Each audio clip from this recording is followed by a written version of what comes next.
دو مختلف طرح کے جاندار کچھ دو کے الفاظ پر آگے بڑھ سکتے ہیں، تو ہمیں بھی اس بات پر عمل کرنا چاہیے۔ امی جان باورچی خانے میں کسٹرڈ تیار کر رہی تھیں۔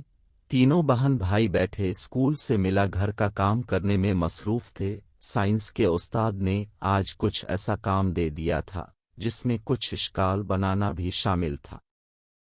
بچے اپنی اپنی کتابوں پہ بنی ماحولیاتی نظام کی شکلیں کاپی پر بنا رہے تھے۔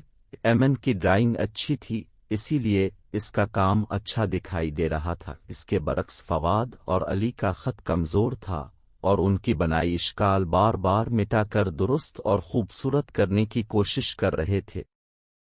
ربر صرف ایمن ہی کے پاس تھی، وہ بھائیوں کو دے نہیں رہی تھی۔ ربر کی چھینا جھپٹی کی وجہ سے کمرے میں ہنگامہ مچا ہوا تھا۔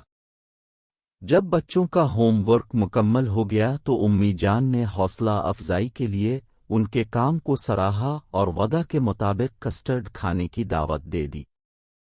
امی جان نے ایمن سے کہا کہ وہ اپنی سائنس کی کاپی دکھائے۔ اس نے کاپی بستے سے نکالی اور سامنے رکھ دی۔ ایمن نے واقعی بڑی مہارت سے ماحولیاتی نظام کی تصویریں بنائی تھیں۔ ایمن بیٹا، تم نے اپنے بھائیوں سے اچھا ہوم ورک کیا ہے۔ تم ایک جماعت آگے بھی تو ہو، بڑی ہو۔ ان شکلوں میں ایک کے نیچے ہم زیستی لکھا ہے، یہ کیا ہے؟ امی نے اس کا امتحان لینے کی خاطر اس سے پوچھا۔ ایمن نے جواب دیا کہ امی جان، ہم زیستی کو سمبایوسس بھی کہتے ہیں۔ یہ ایسا تعلق ہے جس میں دو مختلف جاندار ایک دوسرے سے کچھ دو کی بنیاد پر ایک دوسرے کی زندگی کو آسان بناتے ہیں۔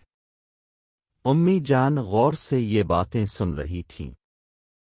اپنے تینوں بچوں کو خوش دیکھ کر ماں نے کہنا شروع کیا، بچوں، اور ایمن نے بالکل درست تشریح کی ہے، اپنی کتاب سے کتنی اچھی بات کو ڈرائنگ بنا کر ظاہر کیا ہے۔ ہمارا پروردگار بھی اس دنیا کو کچھ دو کے الفاظ پر چلا رہا ہے۔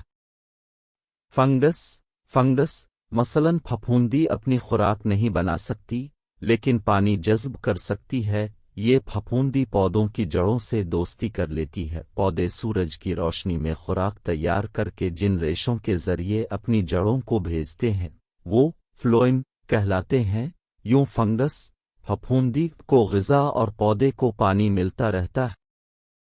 اگر جاندار آپس میں مل جل کر عمل نہ کریں تو بھلا ماحولیاتی نظام، ایکوسسٹم کس طرح چلے گا؟ فنگس اور پودوں کی جڑوں کا یہ تعلق مائکرائزت کہلاتا ہے۔ جب دو مختلف طرح کے جاندار کچھ دو کے الفاظ پر آگے بڑھ سکتے ہیں تو ہمیں بھی اس بات پر عمل کرنا چاہیے۔ تینوں بچے یہ باتیں توجہ سے سن رہے تھے۔ شام کو ابو جان گھر آئے تو ہر بچے کے پاس نئی ربر تھی، کیونکہ امی جان نے انہیں فون پر ربر لانے کے لیے کہہ دیا تھا۔